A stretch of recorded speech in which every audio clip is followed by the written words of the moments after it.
හොඳයි යාළුවනේ කුක් විත් සමරේ මගේ YouTube නාලිකාවට අදත් ඔයාලා සාදරයෙන් පිළිගන්නවා. ඉතින් ඔයාලට අද මම කියලා දෙන්න යන්නේ රසම රස රටඉදි කේක් එකක් හදන විදිය. මම මෙතන රටඉදි අරන් තියෙනවා ග්‍රෑම් 250ක්. ඉතින් යාළුවනේ මම ස්ටෙප් එකකින් ස්ටෙප් එකට අවශ්‍ය දේවල් කියන්නම්. මම ඉස්සෙල්ලාම කරන්නේ මේ රටඉදි වල ඇට ටික ඉවත් කර ගන්නවා මේ විදිහට.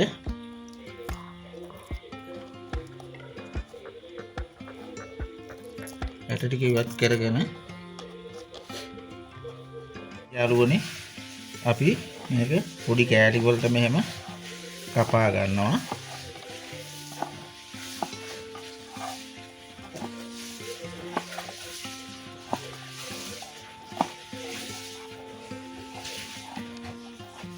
දැන් යාළුවනේ අපේ රටේ ඉඳි මිශ්‍රණය අපි දැන් දා ගන්නවා භාජනයකට.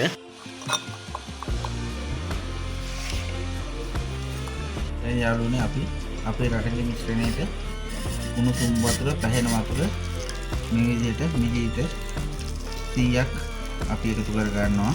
ඒකටම අපි බේකින් පවුඩර් තේ හැඳි භාගයක් එකතු කරනවා මේ විදිහට.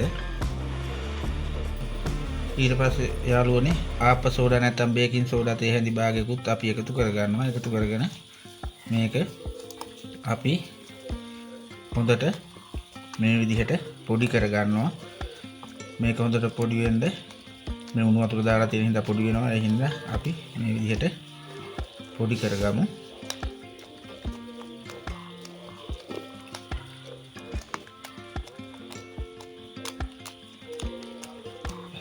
යාළුවනේ අපේ රටෙදි මිශ්‍රණයට මම සීනි ග්‍රෑම් 150කුත් එකතු කර ගන්නවා. මම දුමුරු සීනි ගත්තේ. අපි හොඳට රටෙදි එකත් එක්ක ඒ සීනි ටිකත් මිශ්‍ර කර ගන්නවා මේ විදිහට.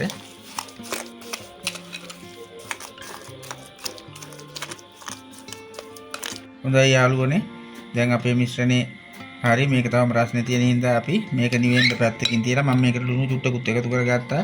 ඔයාලා ලුණු ටිකක් එකතු කරගන්න. මේක පැත්තකින් තියලා අපි අපිට අවශ්‍ය අනිත් දේවල් සකස් කරගමු. දැන් අයින් කරමු. යාළුවනේ ඊළඟට අපි බටර් ග්‍රෑම් 150ක් මේ විදිහට ගන්නවා.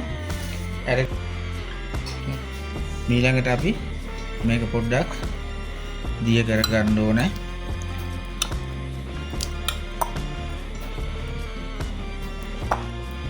මේකටම බිත්තර ගෙඩි 3ක් කඩලා එකතු කර ගන්නවා මේ ආකාරයට.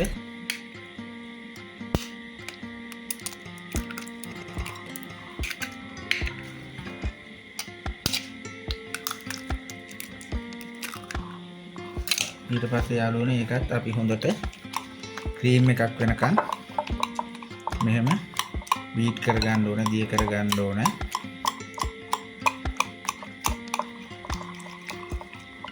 යාළුවනේ දැන් අපි මේ මිශ්‍ර කරගත්ත බටර් සහ බිත්තර එක අපේ රටඉදි එකට අපි එකතු කරගමු.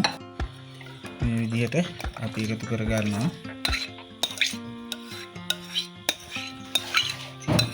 මේකටම ආමන්ඩ් එසන්ස් බින්දු 2-3ක් එකතු කර ගන්නවා.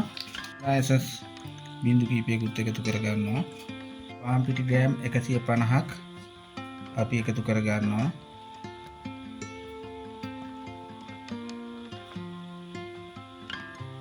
බේකින් පවුඩර් තේ හැඳක් එකතු කර ගන්නවා. සෝඩා තේ හැඳි භාගයක් එකතු කර ගන්නවා. අපි මේක හොඳට මිශ්‍ර කර ගන්නවා. මේ ආකාරයට මේක බීට් කරන්න එපා. මේ විදිහට හැන්දෙන් හොඳට කලවම් කරගන්න.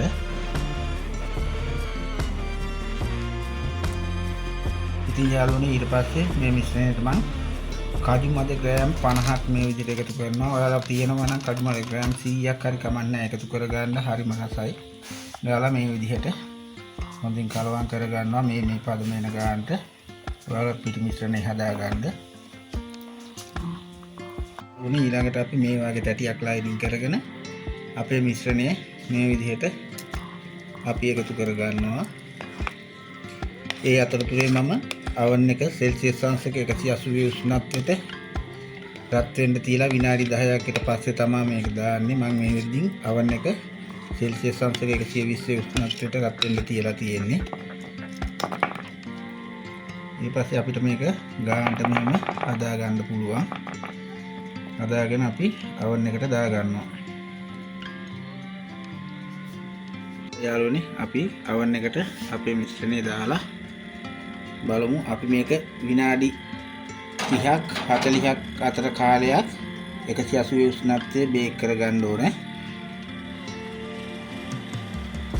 ඉතින් එහෙනම් අපිට විනාඩි 30කින් බලමු අපේ කේක් එක කොහොමද තියෙන්නේ කියලා. හොඳයි යාළුවනේ. එහෙනම් අපේ කේක් එක දැන් එළියට ගන්න යන්නේ. හරි ලස්සනට පේන්න තියෙනවා. හරි රසයි මේකේ පාට. අපි අරන් බලමු. ඉතින් යාළුවනේ අපි දැන් මේක අයින් කර ගන්න ඕන. අපි පැටියෙන් අයින් කරගමු අපේ කේක් එක.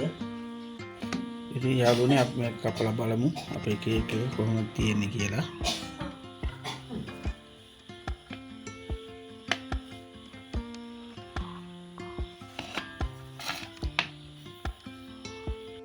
ඉතින් යාළුවනේ මේ තියෙන්නේ අපි හදාගත්ත රසම රස රට ඉදි කේක් එක.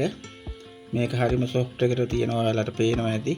ඉතින් ඔයාලටත් පුළුවන් අඩු කාලයක් තුල හදාගන්න. හරිම රසයි මේක.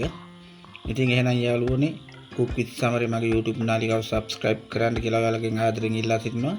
ඒ වගේම bell icon එක click කරලා තියාගන්න. ආයෙත් මේ වගේ ලස්සන වීඩියෝ එකකින් හම්බ වෙනකන් ඔයාලට සුබම සුබ දවසක් කියලා මම ප්‍රාර්ථනා කරනවා.